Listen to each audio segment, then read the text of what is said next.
पूजा plastic container, मसाला box, tray, जग और strainer. स्वास्थ्य के लिए सुरक्षित टिकाऊ क्वालिटी के साथ पूजा प्लास्टिक आपके किचन का परफेक्ट पार्टनर।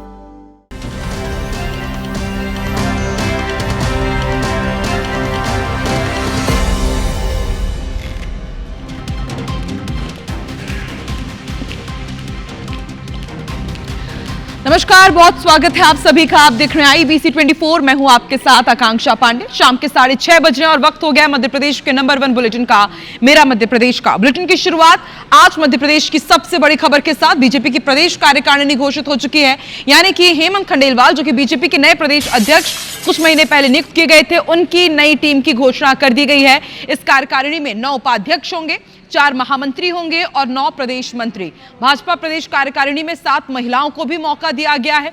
कार्यकारिणी में 2 सांसद और 2 विधायक शामिल हैं। जो उपाध्यक्ष बनाए गए हैं उनके बारे में आपको बता दें।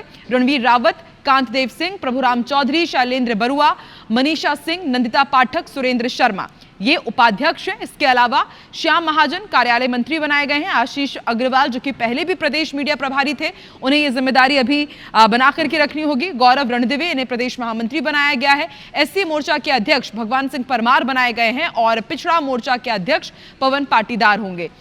सांसद लता वानखेड़े महामंत्री बनाई गई हैं और सांसद सुमेर सिंह सोलंकी भी महामंत्री होंगे। राहुल कोठारी को भी महामंत्री बनाया गया है। साथ ही प्रदेश मंत्री के पद पर रजनीश अग्रवाल, लोकेंद्र पाराशर, जयदीप पटेल, क्षितिज भट्ट, संगीता सोनी, राजेंद्र सिंह, अर्चना सिंह, राजू मालवीय, बबीता परमार को नियुक्त किया गया है।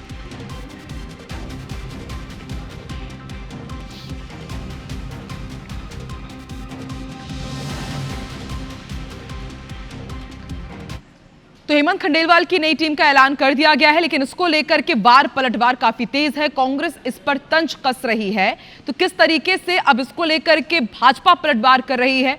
शाम 7 बजे शहमात में मध्य प्रदेश के नंबर 1 डिबेट शो में आप आज इसी मुद्दे पर जरूर जुड़िए मैनेजिंग एडिटर प्रवीण दुबे के साथ। आगे बढ़ते हैं, भोपाल का रुख करेंगे। यहां पर बदमाशों के हौसले कितने बुलंद है, इसकी तस्वीर एक बार फिर सामने आई है। यहां पर बदमाश खुलेआम तलवार लहरा रहे हैं। बदमाशों का वीडियो वायरल हो रहा है। कार में बैठकर तलवार लहराते हुए बदमाश नजर आए हैं और तलवार लहरा रहे थे। इसी दौरान इनकी कार भी दुर्घटनाग्रस्त हो जाती है। कार में ये टक्कर मार देते हैं। खजूरी सड़क थाना क्षेत्र का ये मामला है। तस्वीरें आपकी टीवी स्क्रीन पर आप देखिए किस तरीके से एक हाथ से ड्राइविंग की जा रही है और दूसरे हाथ से तलवार लहरा रहे हैं और बस यही आतंक इनका यहां पर नहीं थमता है। आगे आप देखिए कितने तेज रफ्तार में ये कार ड्राइव कर रहे हैं और आगे जाते हुए कार को भी ठोक देते हैं। कार में बैठकर तलवार लहराते हुए बदमाश नजर आ रहे हैं और ये आए दिन इसी तरह के हाल भोपाल के अलग अलग हिस्सों में नजर आते हैं।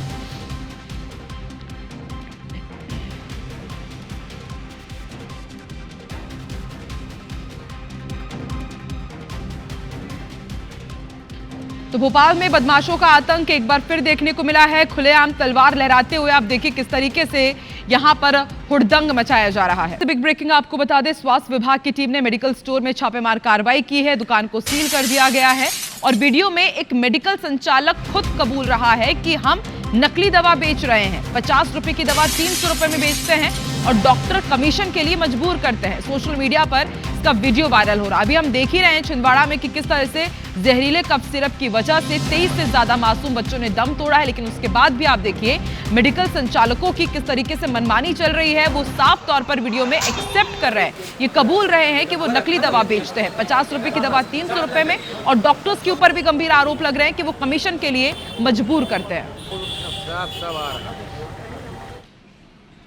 ये डकैत है डॉक्टर रीवा में जो भी है, ये गरीब को ईमानदारी से वो बात नहीं करते, उनके अंदर पैसे की हवस है। ये क्या करते हैं, हमारे पास भी नकली दवा है, 300 रुपये लिखा रहेगा, 50 रुपये में हम दे दें, 400 रुपये लिखा रहेगा, 200 में दे दें। ऐसी दवाइयाँ कमीशन के नाम पे उनकी जरूरत नहीं है। अब मऊगंज का रुख करते हैं। यहाँ पर शिक्षा विभाग में 35 लाख रुपए का घोटाला हुआ है। बताया जा रहा है कि आरओ घोटाला है।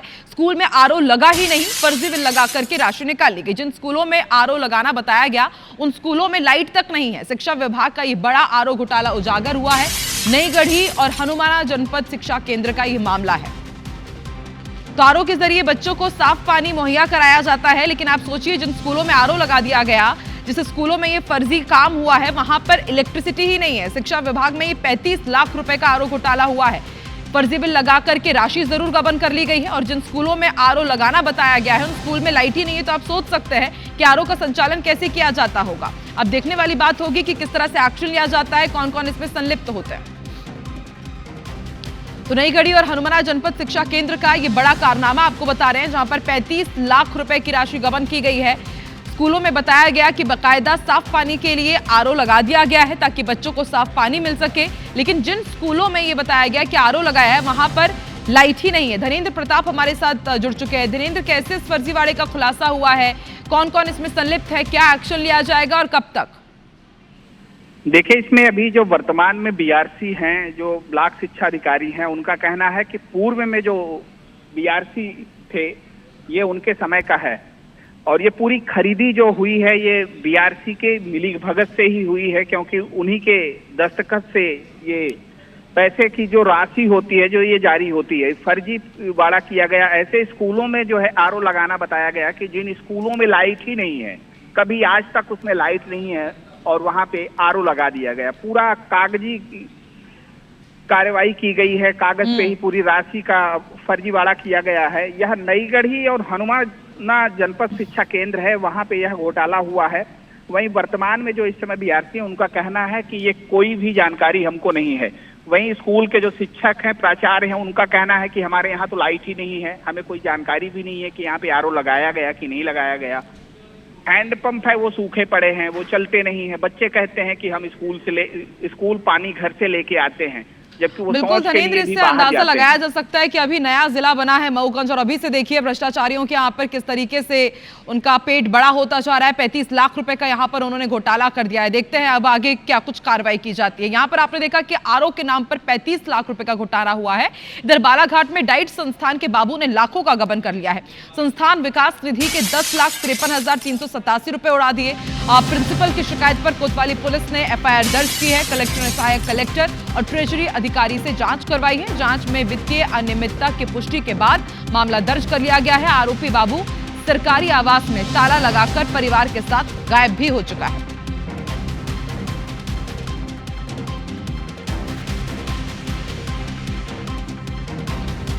जबलपुर में नाबालिग के धर्मांतरण का विरोध देखने को मिला है। कैंट पुलिस थाने में हिंदू धर्म सेना ने जोरदार विरोध किया। कार्रवाई की मांग को लेकर कार्यकर्ता धरने पर बैठ गए। थाने में ही हनुमान चालीसा का इन्होंने पाठ भी किया। राजेश मीणा नाम के फरियादी के नाबालिग बेटे के धर्मांतरण का आरोप है। पत्नी पर पति की सहमति लिए बिना बेटे के धर्मांतरण करवाने का आरोप है। Saint Peter and Paul church में धर्मांतरण करवाने के गंभीर आरोप लगे हैं। स्कूल के डॉक्यूमेंट्स में बेटे की जाति क्रिश्चियन लिखवा दी गई है।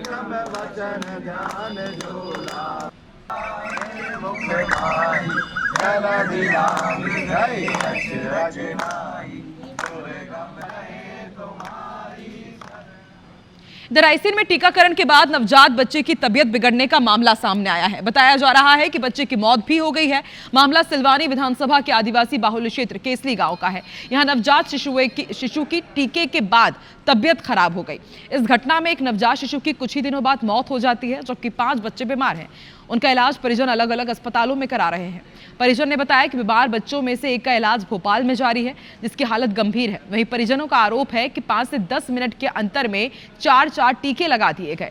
मामले की जानकारी मिलते ही विधायक देवेंद्र पटेल केसली गांव पहुंचे, पीड़ित परिवारों से मुलाकात की, तहसीलदार सुधीर शुक्ला को जांच करने के निर्देश दिए। परिजनों ने दोषी स्वास्थ्य कर्मियों के खिलाफ सख्त कार्रवाई की मांग की है। वहीं स्वास्थ्य विभाग के अधिकारी वैक्सीनेशन के बाद बच्चे की मौत की बात से इंकार कर रहे हैं। बच्चे को टीका लगने से नुकसान हुआ, उसकी तबीयत खराब हो गई। अच्छा, कितने माह की बच्ची है आपकी? 4 माह की। कितने टीके लगे थे? 4। एक ही दिन में? एक दिन में नहीं, 5 मिनट में। 5 मिनट में 4 टीके लगे। 4 तारीख में 4 या 5 इंजेक्शन लगे हैं। तो बच्चे की तबीयत वही रोज से तबीयत खराब हो गई थी और फिर 9 तारीख में लगवाया तो इलाज भी बरेली हॉस्पिटल चल रहा है। एक वैक्सीन इंट्रावास्कुलर या इंट्राडर्मल जो लगता है वो लगाया गया था। बाकी ओपीवी और रोटा वायरस की जो दवा पिलाने वाली होती वो पिलाई गई। पूरी एक्सपर्ट टीम है, एएनएम द्वारा ही लगाया जाता है, वो पूरी प्रशिक्षित होती है एएनएम, उनने लगाया है सारा टीके जो है, ठीक है। और सारे रिटर्न में होते हैं, लिखित होते, ऑनलाइन होते, ठीक है। जिस बच्चे की ये बात कर रहे हैं कि 5 टीके लगे, 5 टीके हमारे यहाँ इंजेक्टेबल नहीं लगते हैं। तो कहीं पर कफ सिरप में कीड़े निकलते हैं, कहीं पर जहरीली कफ सिरप पिला दी जाती है और कहीं पर आप देखिए वैक्सीनेशन के बाद बच्चों की तबीयत खराब हो जा रही है। इस तरह के मामले आने के बाद भी यदि प्रशासन, स्वास्थ्य विभाग मौन बैठा हुआ है तो पूछना पड़ेगा कि मध्य प्रदेश में आखिर ये हो क्या रहा है। आगे बढ़ते हैं। मध्य प्रदेश की मोहन सरकार ने कैबिनेट बैठक में कई अहम फैसले लिए हैं। उप मुख्यमंत्री राजेंद्र शुक्ल ने बताया कि टीकमगढ़, नीमच, सिंगरौली, श्योपुर और डिंडौरी के जिला अस्पतालों में बेड बढ़ाने और मेडिकल स्टाफ के 810 नए पदों पर भर्ती को मंजूरी दी गई है। इसके अलावा रीडिसिफिकेशन पॉलिसी 2022 में संशोधन को हरी झंडी दे दी गई है, जिसके तहत अब ऑक्शन वाली जमीन की पूरी राशि से विकास कार्य होंगे। पहले कलेक्टर गाइडलाइन के आधार पर 100% ऑक्शन होता था। साथ ही किसानों को 3 लाख तक के लोन पर शून्य ब्याज की योजना को भी आगे बढ़ाने का फैसला लिया गया है। हमारे मध्य प्रदेश के 5 ऐसे जिले जहां पर जिला अस्पतालों के स्वीकृत बेड की संख्या से ज़्यादा वहाँ की क्षमता हो गई थी और इसलिए उन बिस्तर के विस्तार का निर्णय लिया गया है। ये ज़िले हैं टीकमगढ़, नीमच, सिंगरौली, श्योपुर और डिंडौरी। हरदा के उड़ा में स्थित दूल्हा देव का मंदिर हर साल भाई दूज के मौके पर आस्था का प्रमुख केंद्र बन जाता है। क्यों, ये भी आपको बताते हैं। दरअसल इस दिन कुंवारी युवक युवतियां मंदिर जाते हैं, मनचाहे जीवन साथी के लिए दरबार में अर्जी लगाते हैं। युवक युवतियों के परिजन भी यहाँ आकर अर्जी लगाते हैं। मंदिर के पुजारी नरेंद्र तिवारी के मुताबिक साल में 2 बार होली की दूज और दीपावली की दूज को बड़ी पूजा की जाती है। सच्चे मन से यहाँ माथा टेकने पर सारी मनोकामना पूरी होती है। श्रद्धालु गंगा चंद्रवंशी के मुताबिक पिछली बार होली की दूज पर वो अपने बेटे की शादी की मन्नत मांगने आए थे और उनके बेटे की शादी पक्की हो गई।